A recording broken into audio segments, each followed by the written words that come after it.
Ezra Colton nailed the auction notice to his own barn door because the bank clerk was too soft-handed to do it himself. His daughter June, 6 years old, watched from the porch and didn't cry.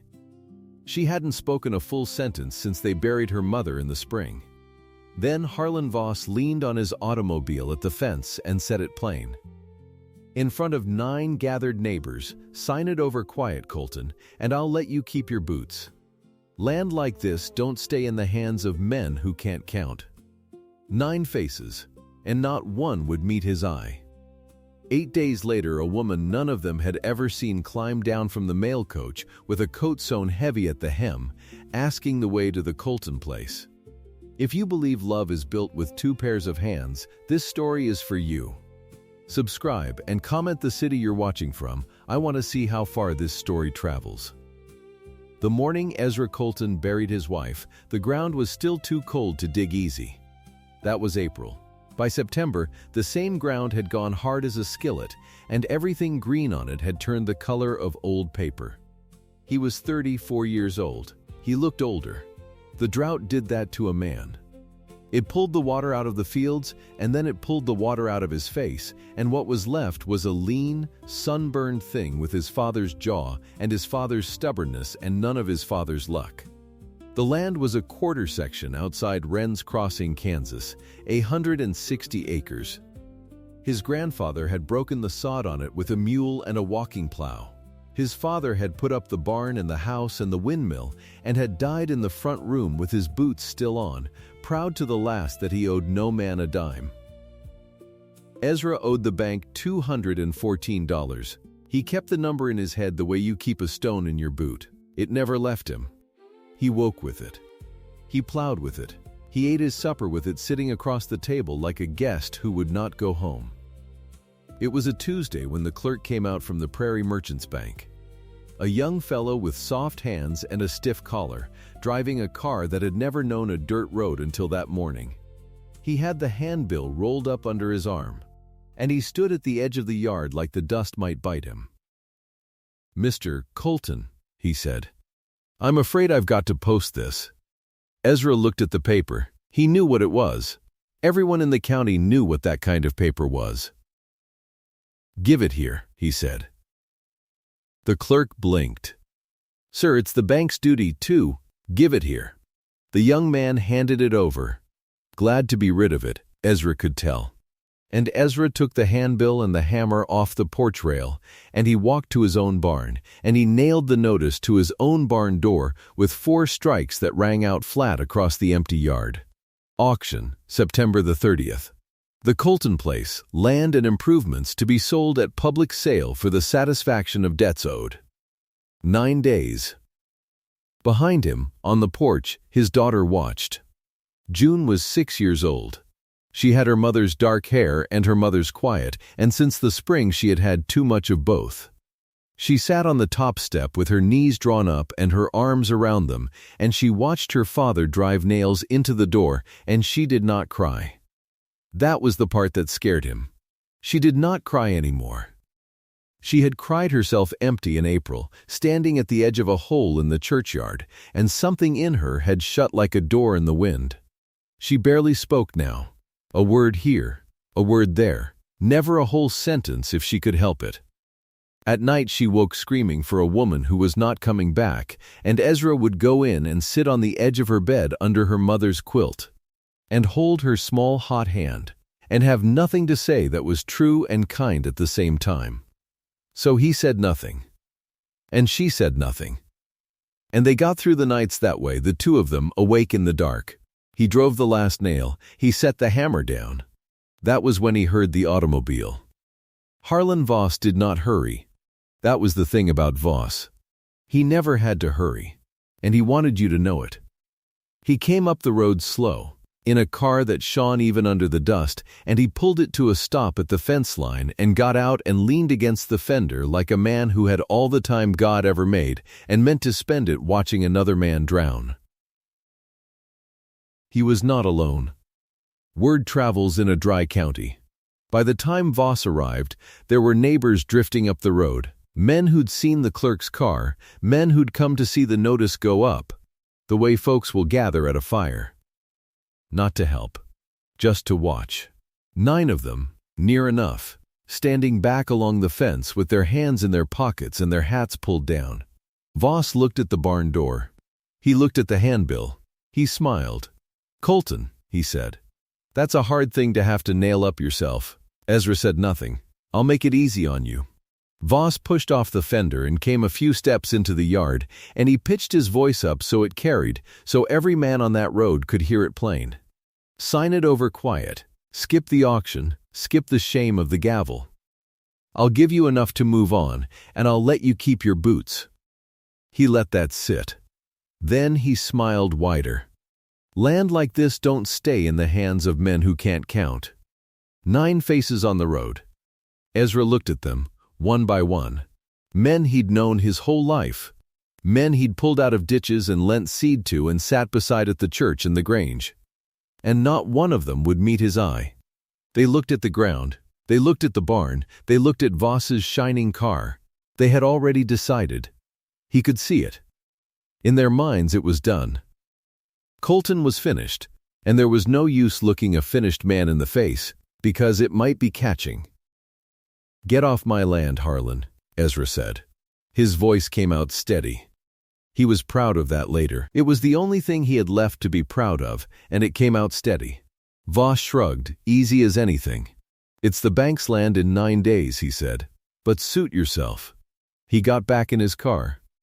He turned it around in the road, slow, unhurried, and drove off the way he'd come, and the 9 neighbors drifted after him, and by supper the yard was empty again.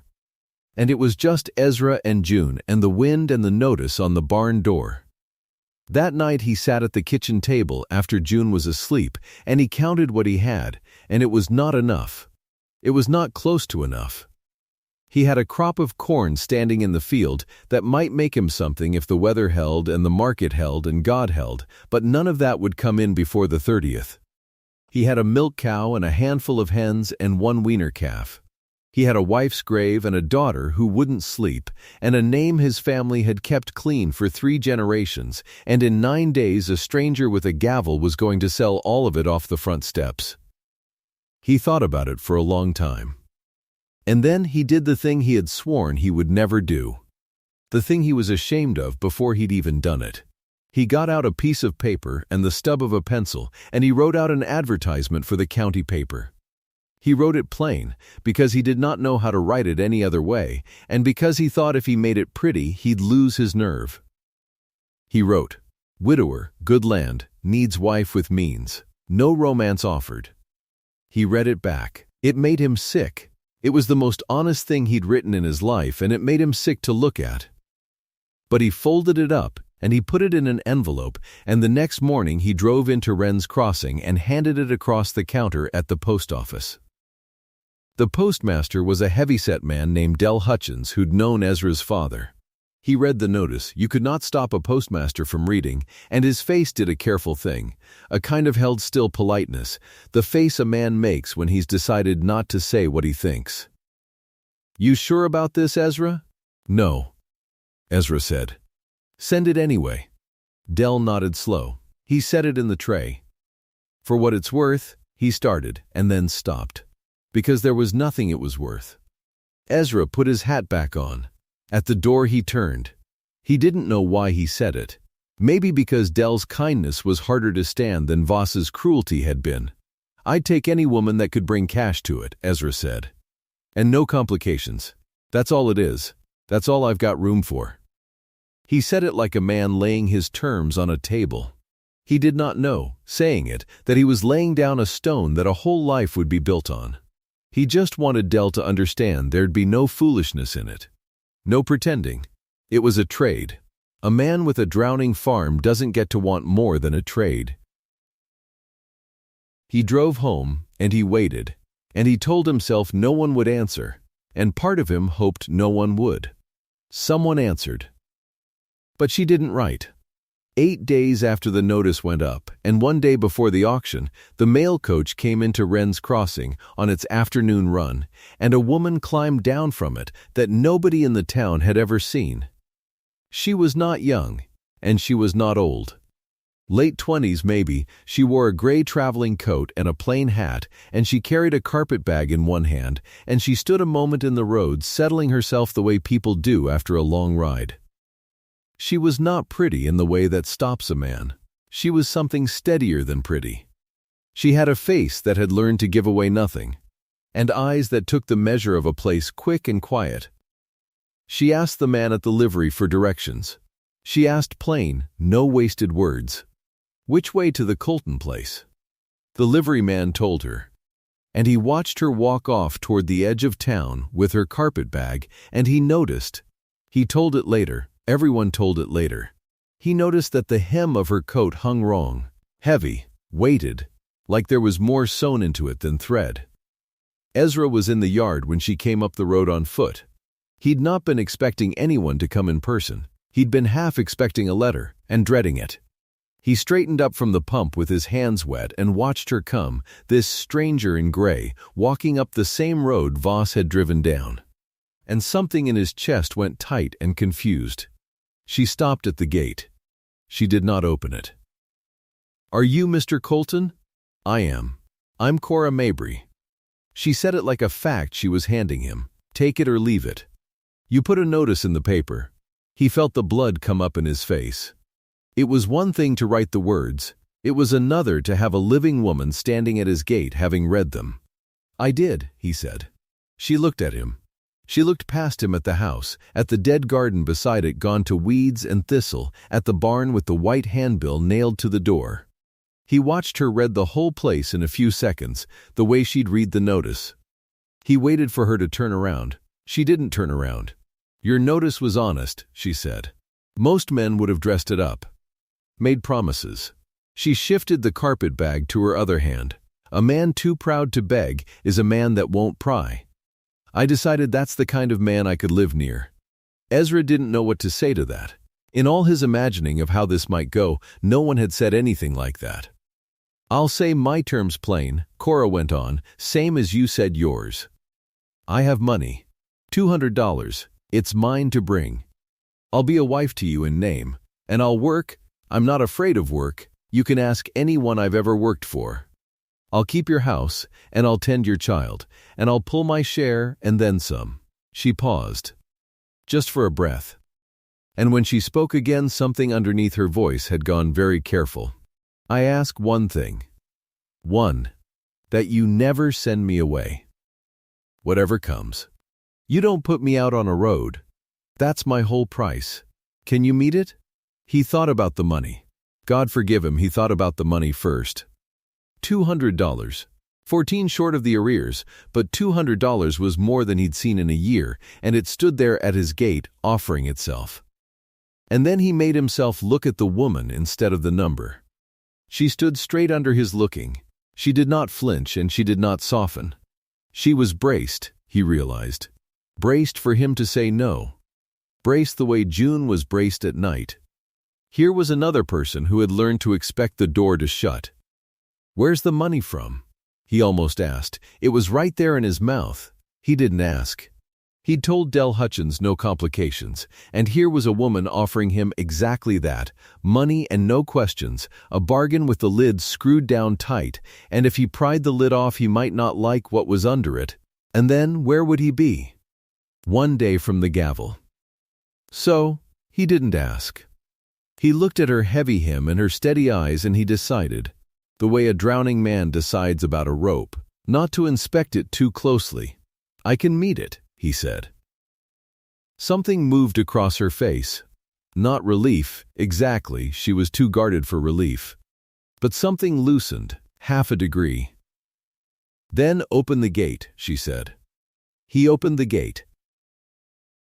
That was how it started. Two people agreeing, in a dead garden's shadow, not to look too closely at each other. She came into the house. She set her carpet bag on the floor of the front room, and she looked around at once, taking in the cold stove and the unswept floor and the woman's touches everywhere gone dusty. A dead wife's touches. And she'd have known it the moment she crossed the threshold. On the wall, a clock that had stopped. On the good chair by the window, nobody's coat. On the child's bed through the open door, a quilt with a pattern some careful hands had pieced, years back in better times. And in the doorway of that room, watching, a small, dark-haired girl with her arms wrapped around herself. Cora looked at June. June looked at Cora. Neither of them said anything. Ezra held his breath. He didn't know what he'd do if the child bolted, or if the woman said the wrong thing. Cora didn't say anything at all. She just nodded at the girl, once, the same plain nod she gave grown men, like June was a person and not a problem.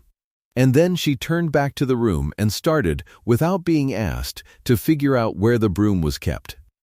That evening, Cora took the coat off and laid it across the table. She got a small pair of scissors from her bag, and she sat down and she began to pick out the stitches along the hem, careful, one at a time, while Ezra stood by the stove and pretended not to watch and watched every second of it. The bills came out folded flat, worn soft. Some of them so old and handled they'd gone gray as the coat. She smoothed them on the tabletop and counted them into a stack, and her lips moved with the count, and when she was done she squared the edges and set her hand flat on top. 200, she said. Count it if you want. Ezra came to the table. He did not count it. But he looked at it, and he knew before she'd finished that it wasn't going to be enough, and the knowing sat in his stomach like a swallowed stone. The bank wants 214, he said. The words dropped into the kitchen and lay there. Cora looked at the stack. $14. It might as well have been 1,400, the way things stood. Ezra felt the whole night tilt, so close and short, and the gavel coming at noon tomorrow. He waited for her to be angry, to feel cheated, to ask why he hadn't said so at the gate before she'd unpicked her coat and stranded herself here a day's ride from anywhere. She didn't do any of that either. She sat quiet a moment. Then she reached back into the carpet bag, down into the bottom of it, and brought out a small thing wrapped in a handkerchief and unwrapped it on the table beside the money. It was a pocket watch. A man's watch, gold-colored, worn at the winding stem. She held it a second in her palm, and Ezra understood without being told that it had belonged to someone, and that the someone was gone. There's a man in town buys such things, she said. I saw the sign coming in. This'll bring more than $14. Cora, he didn't even know what he meant to say. It's a watch, she said, too quick, and closed her hand on it. It doesn't tell time any better than the sun does. But her voice had gone thin around the edges, and she didn't look at him when she said it. And Ezra knew a lie of the brave kind when he heard one. Because he told them himself. He should have said no. A better man, a man with anything left, would have said no. But he had a daughter asleep under a dead woman's quilt and a farm one day from the block. And he had nothing left, and so he said the only thing he could give back. I've got a calf, he said. The last weaner. I've been holding on to it like it mattered. It'll bring a few dollars at the sale barn. He swallowed. We'll both go in tomorrow, early, before the auction. You sell your watch and I'll sell my calf, and we'll take it all to the bank together, and we'll pay the whole 214. Between us. She looked up at him then. Two strangers. A watch and a calf. Each of them putting the last dear thing on the table so the other wouldn't have to bleed for it alone. It wasn't love. Neither of them would have called it love that first night over a stack of gray bills and a dead man's watch. But it was the first thing they ever built with two pairs of hands, and some part of both of them knew it, and neither said so. All right, Cora said. She wrapped the watch back in the handkerchief. And then she did a small thing that Ezra never forgot. She got up and she found on the shelf an old coffee tin, empty, the kind you keep for nails and buttons. She wiped it clean. She set it on the mantel, up where a body would see it every day. For next time, she said. A house ought to have some place to put by, even if there's nothing in it yet. An empty tin on the mantel. Ezra looked at it and did not understand why it made his throat tight. It was the first time in a long time anyone had spoken in his house as though there would be a next time at all. They went in the next morning in the cold. They sold the watch, and they sold the calf, and they walked into the Prairie Merchants Bank together and laid $214 on the counter, and the same soft-handed clerk counted it twice and could find nothing wrong with it and stamped the paper paid. It should have been the sweetest hour of the year. It was ruined before it started. Because to settle a thing like a marriage of terms, and to be married proper, they had to see the circuit preacher, and the circuit preacher was in Wren's Crossing that day only because of the church social. And the whole town was at the church social. So the whole town saw it. They saw Ezra Colton come in with a strange woman on the day before his farm was to be auctioned. They saw the preacher say the short words over the two of them by the side door, quick and plain, no flowers, no family. They put it together the way a town does, fast and unkind. The want ad had run in their own paper. They'd read it. And here was the answer to it, standing in a gray coat, a woman none of them knew, come with money in her hymn to a man who had none. Voss was there. Of course Voss was there. He had a plate in his hand, and he was enjoying himself, and when he saw them, he set the plate down, and he said it, loud, pitched to carry the way he'd pitched it in the yard. "Well, look here," Voss said. $200 for a woman sight unseen. He smiled around at the folks nearest, drawing them in. That's the closest Colton's come to a smart trade in years. Somebody laughed. Not everybody, but somebody. And the laugh was worse than the words, because the words were one man's meanness and the laugh was the town agreeing. Ezra felt the shame come up his neck like fire. He'd known it would be like this. He'd known it and he'd done it anyway, because the land was worth more than his pride, he'd told himself. But standing there with the whole of Wren's Crossing deciding what he was, he learned that a man can trade away his pride and still feel every cut of losing it. He turned to Cora, sick, ready to see her flinch, ready to have to stand between her and all of it, and having nothing to stand with. She wasn't flinching. She stood in the middle of that hall with the whole town's judgment on her. A stranger, married 10 minutes, called a purchase to her face, and she did not look down, and she did not color, and she did not move. She let it land. She let them look. And she looked back, plain and level, at Harlan Voss, and she did not give him 1 inch of what he wanted. She'd been judged before, Ezra understood, watching her. Whatever she'd come from, wherever those gray bills had been earned, she had stood under people deciding who she was before she'd spoken 10 words to them, and she had learned how to stand. The preacher finished. They signed his book. And they walked back out through the whole town's eyes, husband and wife by law and by nothing else. And they drove home to a farm that was theirs again by $14 and a watch and a calf. The handbill came off the barn door that afternoon. Ezra pulled the nails himself and burned the paper in the stove, and the barn door stood clean and empty for the first time in 9 days, and it should have felt like winning. It didn't, quite. Because Voss was not a man to lose gracefully, and while Ezra was burning the handbill, Voss was in town buying up a note the feed store held against the Colton place, a small debt, seed and wire bought on credit in the bad spring, that Ezra had half forgotten. Voss bought it for pennies and put it in his coat. The mortgage was dead. But Voss meant to keep a hand on this land, and now he had one. The debt wasn't gone. It had only moved houses. Nobody at the Colton place knew that yet. That fall it stayed a secret, the way secrets do, waiting. At home, Cora did not talk. She worked. That was her language, and Ezra came to understand it. She scrubbed the kitchen till the boards went pale. She swept out the dust of a summer's grieving.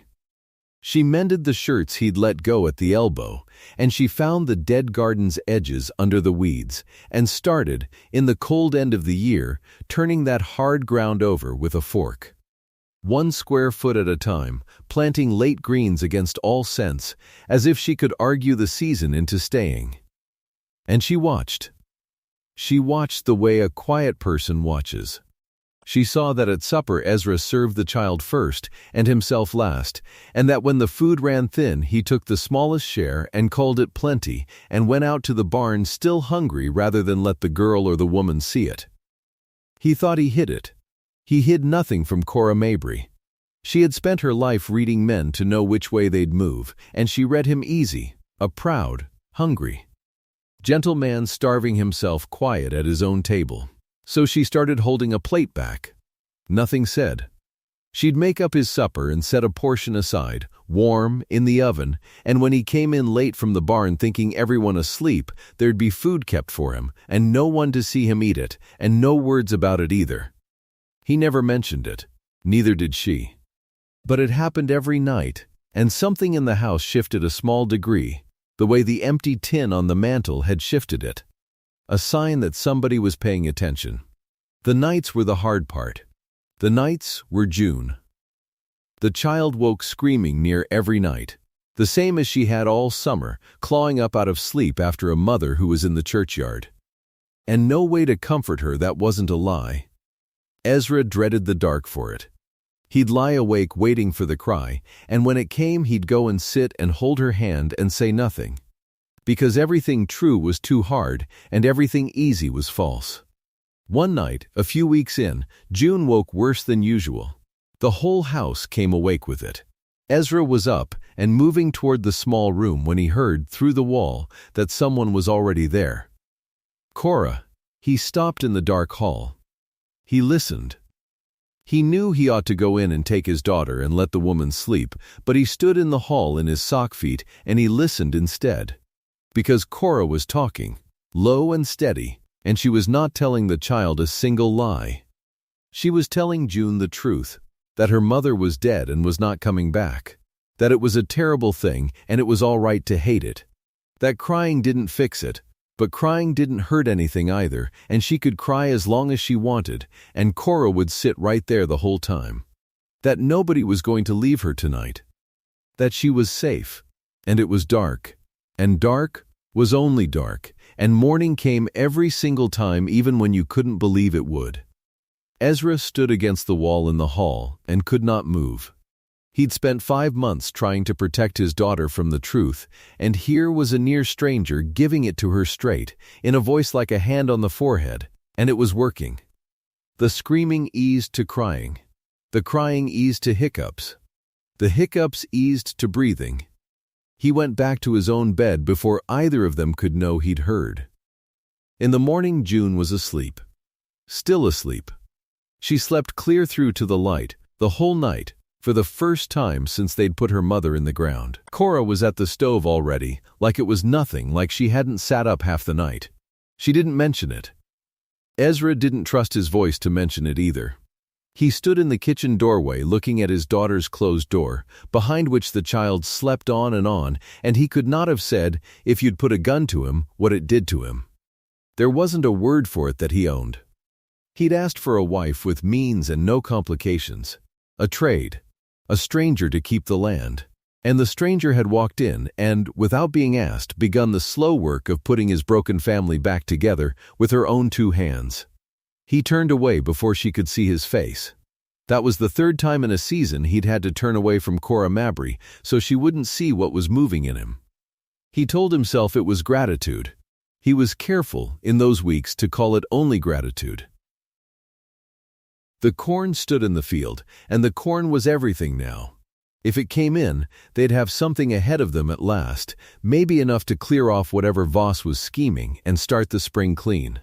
Ezra watched the sky the way farmers do, which is to say the way a man watches a sleeping animal he isn't sure of. The season was almost turned. A week, maybe less, and they could bring it in. Then, on a still evening near the end of it, the light went wrong. Ezra was in the yard when he first noticed the color of the west, not sunset color. Something browner, lower, wider. A stain along the whole line of the horizon, rising as he watched, tall as a wall and getting taller. The birds had gone quiet, the air had gone dead flat, no wind at all. The terrible kind of still that isn't peace but the held breath before a thing. He'd seen it before. Everyone on the plains had seen it by then. But he'd never seen it come the night before his whole year stood ripe and unpicked in the field. Cora came out onto the porch behind him, drying her hands, and she followed his eyes to the west, and she stopped drying her hands. The wall of it climbed higher. It swallowed the light as it came. And under it, out in the field, the corn stood tall and dry and helpless. One good crop between the Colton place and ruin, and it was standing directly in the path of the thing. Ezra started for the barn at a run. The wind hit before he reached the barn door. It came in a single flat push, like a hand laid against his back, and it carried the dirt with it. Not rain. Dirt, fine as flour and black as a stove, and it stung where it touched skin. Ezra got the doors open and got the horses in. He threw a tarp over the seed drill. He worked by feel because the light was gone now, swallowed whole. The middle of the evening turned to the inside of a closed box. The corn was out there. He could hear it. That dry rattle of the stalks, a whole field of them, hissing under the wind like something alive and afraid. He told himself the field was lost. A man learns to say that fast on the plains. You save the machinery and the animals and the roof, and you let the ground take what it wants. Because the ground always wins in the end. He said it out loud to himself in the dark. The field is lost. Get inside. Then he saw the lantern moving in the rows. It was low and it was swinging, and it was already 50 feet out into the corn. He knew whose hand carried it before his mind had finished the thought. He ran. The dirt was in his teeth by the time he reached her. Cora had a wet flour sack tied over her nose and mouth and another one in her fist. She was working the near rows, bending the tallest stalks down and lashing them in 2s and 3s so the wind couldn't snap them off clean at the root. It wouldn't save the whole field. But it might save a swath of it. It might save enough. Get inside, he shouted. The wind took half the words. Cora, get in the house. She didn't stop. She tied another 2 stalks and moved down the row. You'll choke out here. He caught her arm. It's not worth it. Do you hear me? It's dirt and corn. Get inside. She turned then. The lantern swung between them and lit her eyes above the wet sack, and there was no fear in them at all. Only a flat and terrible stubbornness he had not seen on her before. I'm not leaving it, Ezra. It was the first time she had said his name. In all those weeks, through the bank and the wedding and the long silent suppers, she had never once said it. She'd said nothing that made her small before him, and nothing that made her large. Now she said his name, and she said the rest of it right behind, and it went into him like a nail going into good wood. It's ours now. He stood there a half-second with the storm tearing at both of them. Then he tied the sack over his own face, and he bent to the next row, and they worked. They worked in the roaring dark and did not speak because you could not speak. They bent and lashed and moved and bent again. The dirt built up in the folds of their clothes and in the corners of their eyes. Time came apart.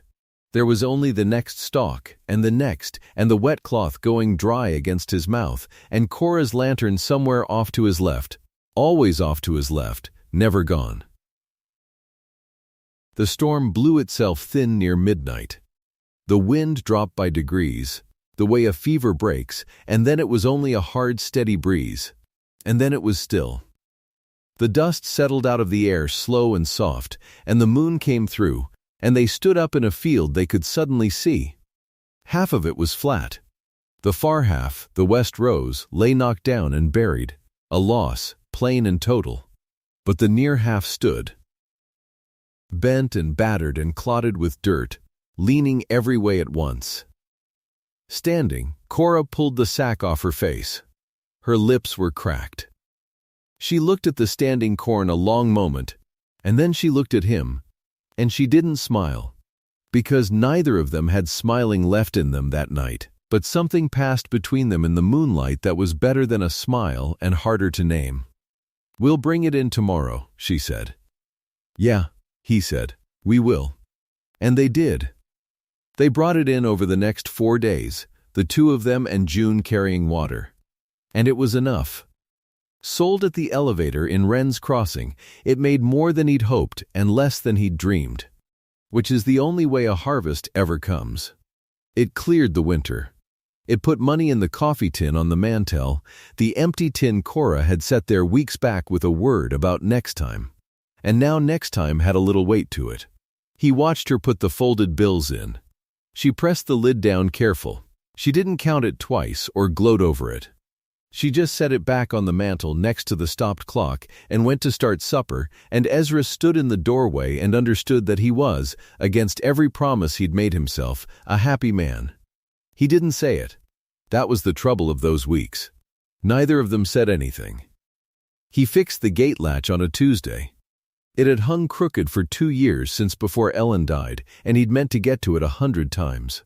He did it while Cora was hanging wash, and he didn't tell her, and that evening he watched her go through the gate and feel it swing true under her hand and stop. She looked at the latch. She looked back at the house. She didn't say anything either. But she stood there a moment with her hand on the fixed thing, and he saw her understand it. That was how they talked, those two. In latches and warm plates and lanterns kept off to the left in the dark. He'd taken to noticing how she took her coffee. Black, 1 spoon of sugar, and she stirred it 3 times and set the spoon down and never stirred it again. He noticed he'd memorized it. He noticed at the pump one morning that when she reached for the handle at the same second he did, and their hands touched on the cold iron, they both pulled back like they'd been burned, and both stood a second too long saying nothing before she laughed a small laugh and let him work it. June was sleeping the nights through now. All of them. She still didn't talk much, but she talked more, and she'd started following Cora around the kitchen like a shadow, and once Ezra heard her humming. He'd stood in the hall and listened to his daughter hum a tune with no words and had to press his knuckles to his mouth. They were winning. That was the shape of it that fall. A man and a woman and a child. Winning, quiet, and none of them willing to say the word for what they'd built for fear of breaking it. Then the man came off the coach. It was a cold, clear morning near the middle of October. Ezra was in the yard when the mail coach stopped at the top of the road, which it never did, and a man climbed down from it. He was broad through the shoulders and he wore a town coat gone shiny at the elbows, and he stood at the head of the road looking down at the house the way a man looks at a thing he means to own. Cora came out onto the porch drying her hands, the way she did. She saw the man. And Ezra watched every ounce of color go out of her face. The tin cup she'd been carrying dropped. It rolled off the porch boards and into the dirt. "Cora," the man called, walking down. He had a wide, flat smile. "Now there's a face. Been looking a long while for that face." "Virgil." Her voice had gone to nothing. "How?" "Postmaster in 3 counties. He stopped at the bottom of the steps and looked up at her, and the smile stayed on, but nothing behind it moved. "Man mails a want ad, folks remember. Man's new wife comes off a coach carrying money, folks remember that too." He turned the smile on Ezra. "You'd be the farmer, Virgil Mabry. My brother was married to this woman before she killed him and robbed him both." "That's a lie," Cora said. "Is it?" Virgil didn't look at her. He kept his eyes on Ezra, easy and sure, a man laying down cards he knew would win. "My brother Thomas passed a year back. There was insurance on him. $200 paid to the family. The Mabry family. Our mother's living, our people are owed. And this one, a nod up at the porch, not a look. Took the whole of it out of the house in the night and got on a coach and vanished. $200 of Mabry money." Now he smiled wider. "And I hear tell it's what bought her a spot at your table." Ezra didn't move. He felt the yard tilt a little under him. $200. Sewn in the hymn. The thing he'd been so careful never to ask about. He'd told himself it didn't matter where it came from. He'd told the postmaster he'd take any woman with cash and no complications, and he'd meant it. And now the complication was standing in his yard in a shiny coat, calling his wife a thief. And Ezra found that it did matter. It mattered terribly. Not the money. The not knowing. He looked at Cora. That was the wound. He didn't mean it as one. But he looked at her the way a man looks when he needs to be told a thing isn't true. And Cora saw the look, and Ezra watched something close behind her eyes forever. Because that was the thing she'd been afraid of since the day she stepped off the coach. That she'd have to prove where the money came from. That the money was the reason she was allowed to stand on this porch. She'd believed her whole life she had to buy her way in. And here it was, the bill come due. Her worth and the $200 tangled up in one man's hand and no way to pull them apart. If she defended the money, she was defending her price, and she would not stand in Ezra Colton's yard and haggle over her own price in front of him. So she didn't. "I'll get my bag," she said. "Cora, it's all right." She said it quiet, and she said it steady, and she didn't look at him when she said it, which was how he knew it was the furthest thing from all right there was. "You made a plain bargain, Ezra, money and quiet. If the money's got a claim on it, then the bargain's spoiled, and you shouldn't have to carry a spoiled bargain. I won't make you choose me under a cloud. I've been under a cloud my whole life. I know how it sits. That's not." He couldn't find it. The words were all jammed up in him and none would come. "I didn't say I wanted you to go. You didn't have to say it." She went inside. She came out with the carpet bag. The same one she'd carried in months ago and set on the floor of his front room without being asked. She came down the steps past Virgil like he was a fence post. She walked up the road toward where the coach still waited, and she walked with her back straight and her chin level, and she did not run and she did not cry, and that dignity was the worst thing Ezra had ever watched. Virgil turned to follow her, easy, satisfied, and June came off the porch. She'd been standing in the doorway the whole time, small and still, watching. Now she came down the steps and across the yard, past her father, past Virgil, out to the middle of the road behind the walking woman, and she opened her mouth, and out of the child who had not put 4 words together since the spring came one word, torn out of her whole chest, loud enough to stop the horses. "Stay." Cora stopped. She stood in the road with her back to them all and the bag in her hand, and Ezra saw her shoulders go, saw the straightness she'd held all the way up the road break in the middle. But she didn't turn around. She stood a long second in the cold with the child's voice still hanging in the air. And then she made herself walk again, because to turn around was to be bought a second time. And she got up into the coach, and it pulled away north, and June stood in the road and did not scream again. She'd spent the one word. She'd been saving it, maybe, all that time, for something that mattered enough. Ezra carried his daughter inside, and she cried into his neck for an hour. And he let her, because he could not do anything else. Virgil Mabry stood in the yard a while longer, satisfied he'd broken a thing, and then he walked back up to town on foot, and the yard was quiet, and the coffee tin sat on the mantel next to the stopped clock, and neither of them meant anything now. Voss came 2 days later. Of course he did. A man like that can smell a house coming apart the way a crow smells a downed animal. He drove into the yard in his automobile, and he leaned on the fender, and he had a paper in his hand, and he waited for Ezra to come out. "Heard you lost your bride," Voss said. "Shame, handsome woman by all accounts. Handsome and expensive." He held up the paper. "This here's the feed store note. You'll not have known I hold it. Bought it up back in the summer for pennies, when your mortgage got paid and I found myself," he smiled, disappointed, "$90 against your land, Colton, and I'm calling it. Due in full, or the auctioneer comes back. New handbill. New gavel." He let that sit.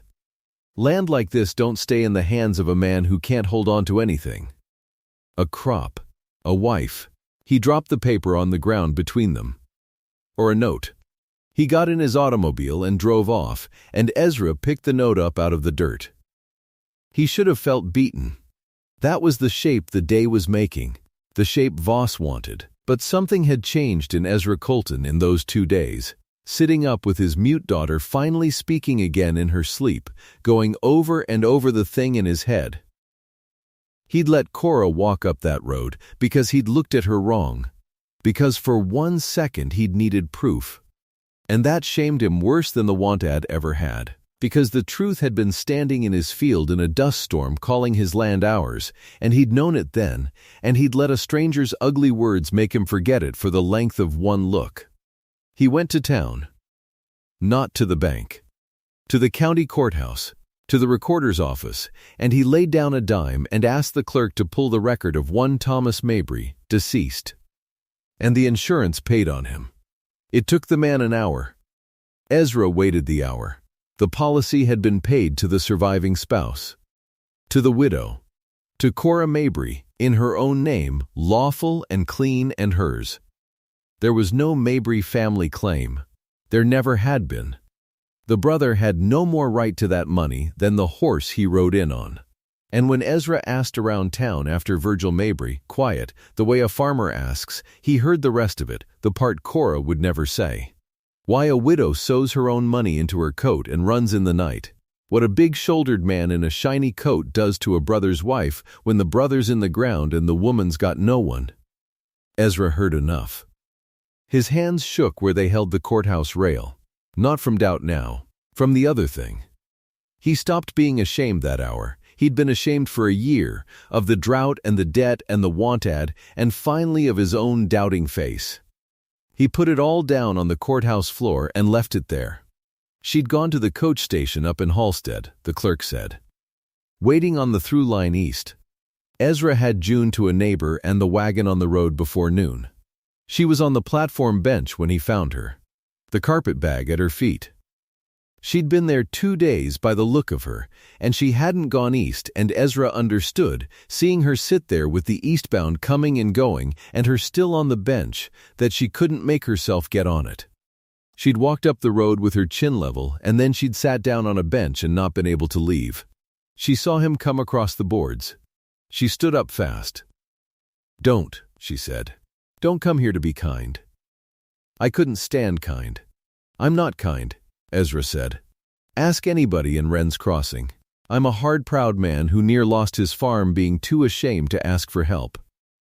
He stopped in front of her. "I went to the courthouse, Cora. I read the policy. It's yours. Every dollar.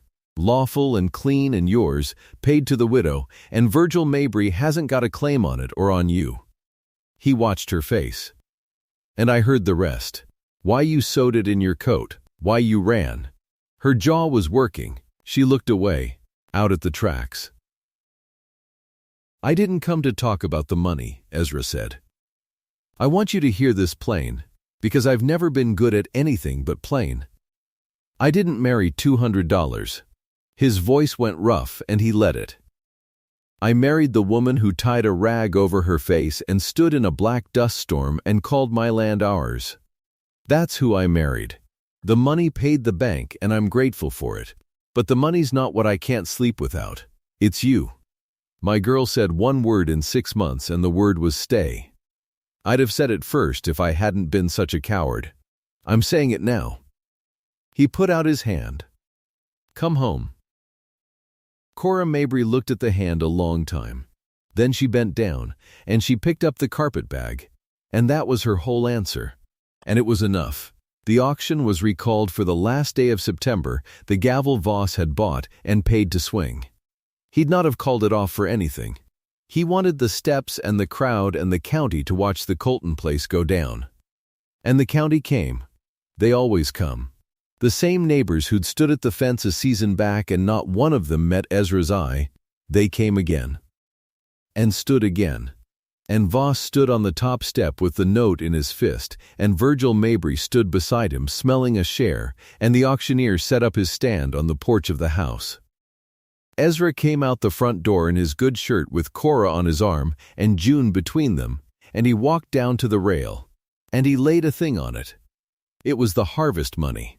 Counted out, $90 and the paper besides, and beside it the deed, clean. "That's your note, Mr. Voss," Ezra said. And he said it loud enough to reach the fence. $90. Paid in full, before the gavel, before witnesses. Count it if you like, I'll wait. Voss's face did a thing. He counted it. It was all there. "And that's the deed," Ezra said. "Clear, no mortgage, no note, no arrears. Nothing on it now but my name." He straightened up and he looked out at the fence, at all those faces that had gone quiet and would not go quiet again for a while. "You've been reading my name off the bank's paper a whole year, Mr. Voss. Read it off this. And know this too. He put his hand over Cora's where it lay on his arm. "This land answers to 2 names now, and neither one of them is for sale." There was a sound from the fence line. Not a cheer. These weren't cheering people, but a sound, low, of a whole crowd shifting its weight to a different foot, coming down on a different side than it had a season ago. Voss stood a moment with the $90 in his hand and nothing to do with it. Then he folded the dead note into his coat, slow, and he came down the steps. And he got in his automobile, and he drove off up the road, and not one soul said goodbye to him, and he did not look back. That left Virgil. He'd gone gray around the edges, watching his share drive away. He turned to work the crowd, to start his story up again. The thief, the family money, the woman who ran. He got as far as opening his mouth. Cora stepped down off the porch. She had a paper of her own. She'd carried it up from the coach station folded in her dress, and she held it up now, open, so the front rows could see the seal on it. "That's the policy, Virgil," she said, and her voice didn't shake at all. "Paid to the widow. My name's on it, not your mother's, not yours. Mine, because Thomas was my husband, and it was his life, and the law gave it to me." She lowered the paper. She looked at him, and the whole town looked with her. "And I'll tell you what I'll not do. I'll not hand my husband's life over to the man who made me glad to be a widow. You know what I mean. Some of these folks are starting to guess." Her chin came up. "Get off our road, Virgil, and don't stop in this county to eat." Nobody moved to help him. That was the thing. A season back they'd have let a big-shouldered man from out of town say his piece. Now the fence line just turned. Man by man, wife by wife, they turned their backs, the whole crowd coming around away from him like a field of wheat laying over in one wind, until Virgil Mabry stood in a yard full of the backs of people's coats. He went. He walked up the road between 2 rows of turned backs, and he did not come again. The town that judged Cora Mabry before she'd spoken 10 words stood with her now. It had taken a dust storm and a harvest and a courthouse paper held up in the sun. But it was done, and it was public, and it was hers. That night the house was quiet and warm. June was asleep in the small room under her mother's quilt, sleeping through, and would keep sleeping through. The stopped clock sat on the wall where it always sat, and neither of them had ever wound it, and maybe neither of them ever would. Some things you keep the way they are. The coffee tin sat on the mantel. It had been empty when Cora set it there. Then it had held their little surplus. Now it held next spring's seed corn, dry and gold and waiting. And that was the whole story of the house told in one tin can if you knew how to read it. Ezra stood by the mantel. Cora came in from settling June, and she stopped in the middle of the front room, in the lamplight, in the house she'd scrubbed back to life with her own 2 hands. Ezra had never said it. Not once. He'd fixed a latch and covered a child and kept a lantern off to the left in the dark, and he'd said everything that way, but he'd never once said the word.